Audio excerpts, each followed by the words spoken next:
ওই নেন কথা কন। হ্যাঁ হ্যালো, আসসালামু আলাইকুম। ওয়ালাইকুম সালাম। কে?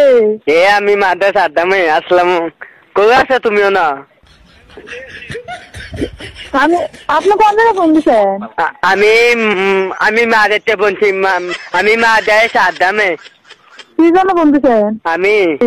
আমি তোমার ভালোবাসি করতো। শুনো, আমার শখ তোমার লগে আমি ফ্যাম করতাম। আমি ফ্যাম করলাম তোমার লগে, তুমি না জিনি কে? আমার ভালো নেই শাশুন আম্মা। আপনি কে? আমি মাদ্রাসা আদামে আম্মা। হ্যাঁ আমি মাদ্রাসা আদামে মাদাইয়া। বাটপারি সে আপনার? এই নদীর বাড়ি কোনো আমি বাচ্চারি করছে ওই শিব তবে বাইরে আছে না গোলাম তোর কাপড় খেলে বেরোলাম মানুষের বাচ্চা কোনখানে? এই কান্তি বাড়ি কোথাও? এই আমার বাড়ি কয়